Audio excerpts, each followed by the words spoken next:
Motivation channel में आपका स्वागत है। देखो, चिंता कभी नहीं करनी चाहिए। चिंता से क्या होता है? तो जब द्रौपदी को साथ लेकर पांडव वन की ओर जाने लगे थे तो धृतराष्ट्र ने विदुर को बुला भेजा और पूछा, विदुर, पांडव के बेटे और द्रौपदी कैसे जा रहे हैं? मैं कुछ देख नहीं सकती थी, तुम ही बताओ कैसे जा रहे हैं वो? विदुर ने कहा, कुंती पुत्र युधिष्ठिर पहले कपड़े से चेहरा ढककर जा रहे हैं। भीमसेन अपनी दोनों भुजाओं को निहारता, अर्जुन हाथ में कुछ बालू लिए उसे बिखेरता, नकुल और सहदेव सारे शरीर पर धूल रमाए हुए युधिष्ठिर के पीछे पीछे जा रहे थे। द्रौपदी ने बिखरे हुए केशों से सारा मुख ढक लिया और आंसू बहाते हुए युधिष्ठिर का अनुसरण कर रही है। यह सुनकर धृतराष्ट्र की आशंका और चिंता पहले से भी अधिक प्रबल उठी।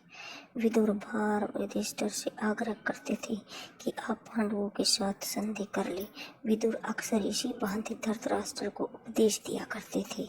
विदुर की बुद्धिमत्ता का धृतराष्ट्र पर भारी प्रभाव था, इसलिए शुरू में वह विदुर की बातें सुन लिया करते थे, परंतु बार बार विदुर की ऐसी ही बातें सुनते सुनते वह ऊब गए।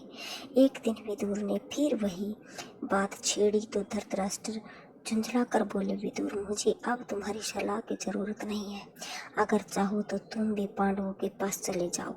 धृतराष्ट्र यह कहकर बड़े क्रोध के साथ विदुर के उत्तर की प्रतीक्षा किए बिना अंतपुर में चले गए। विदुर ने मन में कहा कि अब इस वंश का सर्वनाश निश्चित है। उन्होंने तुरंत अपना रथ जुतवाया और उस पर चढ़कर जंगल में उस ओर तेजी से चल पड़े जहाँ पांडव अपने वनवास का काल पर व्यतीत कर रहे थे। विदुर के चले जाने पर धृतराष्ट्र और भी चिंतित हो गए। वह सोचने लगे कि मैंने यह क्या कर दिया? विदुर को भगाकर मैंने भारी भूल कर दी। यह सोचकर धृतराष्ट्र ने संजय को बुलाया और कहा, संजय, मैंने अपने प्रिय विदुर को बहुत भला बुरा कहा है। इससे गुस्सा होकर वह वन में चला गया है। तुम जाकर उसे किसी तरह समझ बुझाकर मेरे पास वापस ले आओ। धृतराष्ट्र की बात मानकर संजय जंगल में पांडवों के आश्रम में जा पहुंचे। संजय ने विदुर से बड़ी विनम्रता के साथ कहा, धृतराष्ट्र अपनी भूल पर पछतावा कर रहे हैं। आप यदि वापस नहीं लौटते हैं तो वह अपने प्राण छोड़ देंगे। कृपया अभी लौट चलिए। यह बात सुनकर विदुर युधिष्ठिर आदि से विदा लेकर हस्तिनापुर के लिए चल पड़े। हस्तिनापुर पहुंचकर जब धृतराष्ट्र के सामने गए तो धृतराष्ट्र ने उन्हें बड़े प्रेम से गले लगा लिया और गदगद स्वर में बोले, निर्दोष विदुर, मैं उतावली में जो भला बुरा कह बैठा उसका बुरा मत मानना और मुझे क्षमा कर देना। इसी तरह एक बार महर्षि मैत्रेय धृतराष्ट्र के दरबार में पधारे। राजा ने उनका समुचित आदर सत्कार करके प्रसन्न किया। फिर महर्षि के हाथ जोड़कर पूछा, गुरु, जंगाल की वन में आपने मेरे प्यारे पुत्र वीर पांडवों को तो देखा होगा, वे कुशल से तो है?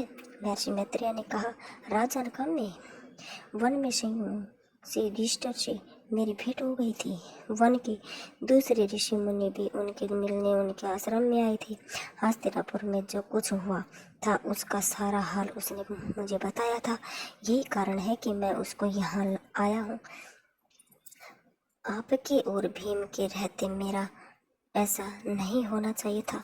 इस अवसर पर दुर्योधन भी सभा में मौजूद था। मुनि ने उसकी ओर देखकर कहा, राजकुमार, तुम्हारे भलाई के लिए कहता हूँ, सुनो, पांडवों को धोखा देने का विचार छोड़ दो।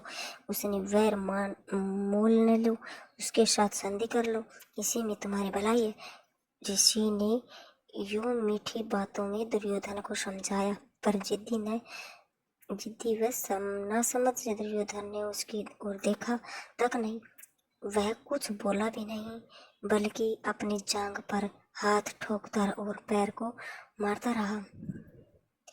अंगूठे की जमीन को तोड़ता मुस्कुराता हुआ खड़ा रहा। दुर्योधन की इस ठेठाई को देखकर महर्षि बड़े क्रोधित हुए। उसने कहा, दुर्योधन, याद रखो, अपने घमंड का फल तुम अवश्य पाओगे। इसी बीच हस्तिनापुर में हुई घटनाओं की खबर श्री कृष्ण को लगी। उन्हें यह पता चला कि 500 पांडव द्रौपदी समेत वन में चले गए हैं।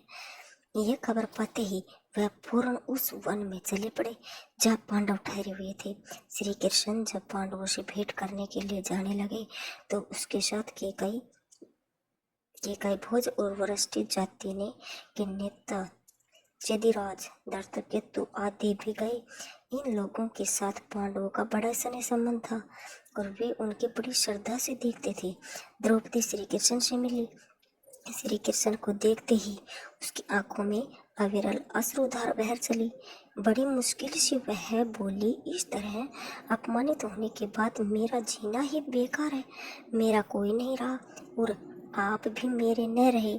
यह कहते कहते द्रौपदी की बड़ी बड़ी आंखों से गरम गरम आंसुओं की धारा बहने लगी। वह आगे न बोल सकी। करुणा सवर के विलाप करती हुई द्रौपदी को श्री कृष्ण ने बहुत समझाया और धीरज बंधाया। वह बोले, बहन द्रौपदी, जिन्होंने तुम्हारा अपमान किया है उन सब की लाशें युद्ध के मैदान में खून से लथपथ होकर पड़ेंगी। तुम शोक न करो।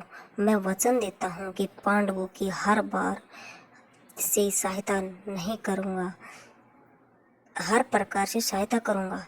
यह भी निश्चय मानो कि तुम सम्राज्ञी के पद पर फिर सुशोभित करोगी। धर्तमुनि ने भी बहन से सांत्वना दी और समझाते हुए कहा कि श्री कृष्ण की प्रज्ञा अवश्य पूरी होगी। इसके बाद श्री कृष्ण पांडवों से विदा हुए। साथ में अर्जुन की पत्नी सुभद्रा और उसके पुत्र अभिमन्यु को भी वे द्वारकापुरी लेते गए। द्रौपदी के पुत्रों को लेकर धृतराष्ट्र पांचाल देश चला गया।